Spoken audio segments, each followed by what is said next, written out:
Stay with me. The next developments could change how North America, and even the world, manages energy for years to come. The United States relies on Canada for nearly 4 million barrels of oil every single day. It's a figure that might seem abstract at first, but when you consider the massive network of pipelines and refineries that deliver and process this oil, the picture becomes far clearer. These aren't just lines on a map or numbers in a report. They're the physical backbone of energy security. Without them, refineries across the Midwest and Gulf Coast would struggle to run, heating for homes would become more expensive, and transportation would face new challenges. What makes this supply even more critical is the chemical nature of the oil itself. Canadian heavy crude has specific properties that American refineries are designed to handle. It's not a simple matter of finding another supplier across the globe. The refineries are engineered for this type of crude, and any abrupt substitution could cause operational issues, inefficiencies, and even temporary shutdowns. In short, the relationship between U.S. energy infrastructure and Canadian oil isn't just convenient, it's essential. Recently, the White House issued an executive memorandum ordering a review of America's dependence on Canadian oil. At first glance, headlines might suggest this was an immediate threat to imports or an impending tariff, but that's not the case. The memo frames the situation as a strategic vulnerability rather than a sudden policy shift. In other words, the United States is taking a closer look at how much it relies on a single external source for such a vital commodity and considering the potential risks to national security. This is a subtle but important distinction. The government isn't shutting pipelines or blocking shipments. It's evaluating the long-term implications of dependency and asking tough questions about alternatives, supply security, and energy resilience. For viewers trying to understand what this really means, it's less about immediate disruption and more about strategic foresight. Policies like this often appear alarming at first, but when placed in the context of operational reality, they're part of a careful evaluation of risks that are already well understood by industry experts. That brings us to a crucial point. The U.S. can't simply switch suppliers if something were to go wrong. Canadian heavy crude isn't interchangeable with light crude from other regions. The chemical composition, density, and sulfur content are all factors that dictate how a refinery processes the oil. Midwest and Gulf Coast refineries were specifically designed to handle this heavier type of crude. Switching to another source would require extensive modifications, a process that could take months, if not years. Even if alternative supplies exist, logistical hurdles such as transportation, storage, and distribution would add layers of complexity. This isn't theoretical. It's the operational reality that makes Canada's position strategically strong. By maintaining control over a consistent and highly compatible supply, Canada holds leverage that can't be easily ignored. It's a subtle form of influence that plays out quietly in boardrooms and government offices, but its consequences ripple through energy markets, policy discussions, and international relations. Speaking of Canada, the response from Ottawa has been measured but firm. Officials, including energy representatives, have emphasized that Canadian oil is a national resource and that export decisions are determined by Canadian law and national interest. This isn't just rhetoric. It's a reminder that energy policy is a sovereign matter. Canada has tools at its disposal to ensure that any actions by foreign governments are considered carefully, and this includes legal frameworks that govern export authorizations. By signaling that they are prepared to use these measures, Canadian officials are making it clear that any attempt to pressure or influence their energy exports will be met with a structured and strategic response. This back and forth, while not confrontational in a traditional sense, reflects the delicate balance of power in North American energy relations. In addition to statements, Canada has been taking tangible steps to diversify its energy reach. One measure involves accelerating infrastructure projects that enable exports to Asia-Pacific markets, potentially adding over 1 million barrels per day to international supply. At the same time, Canada is reviewing pipeline regulations under national energy law and investing in domestic refining capacity to capture more value within the country. These initiatives not only reinforce sovereignty, but also reduce vulnerability to shifts in U.S. policy. For viewers, it's important to understand that energy security isn't just about pumping oil from point A to point B.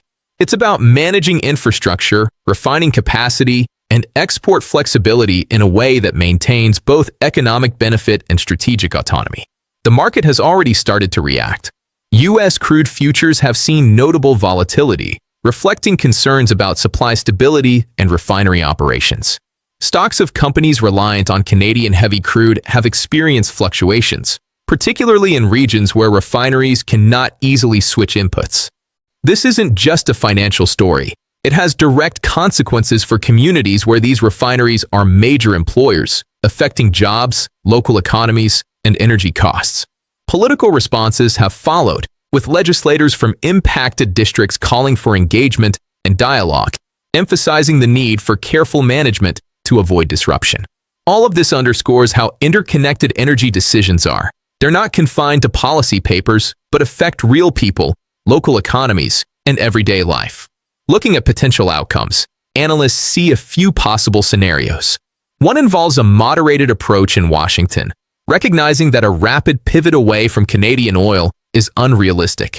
In this case, commercial cooperation would likely resume while studies continue to assess vulnerabilities. Another scenario considers simultaneous reviews and negotiations, where Canada and the U.S. work to recalibrate export terms, potentially leading to higher costs for American refineries but preserving the flow of crude. The final scenario, which could have longer-term implications, is Canada expanding exports to other global markets, particularly in the Asia-Pacific region.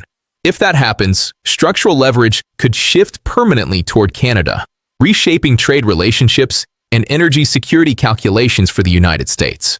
These scenarios aren't predictions as much as frameworks for understanding the stakes, highlighting how strategic planning today can determine economic and geopolitical outcomes tomorrow.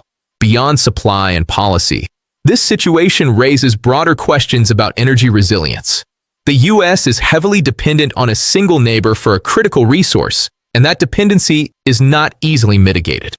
It illustrates a larger lesson about infrastructure planning, diversification, and the complexity of global energy systems.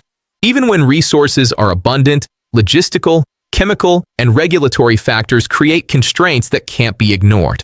For viewers, understanding these nuances is key to grasping why seemingly technical policy memos can generate significant discussion in both political and market circles. It's also a reminder that energy policy is never isolated.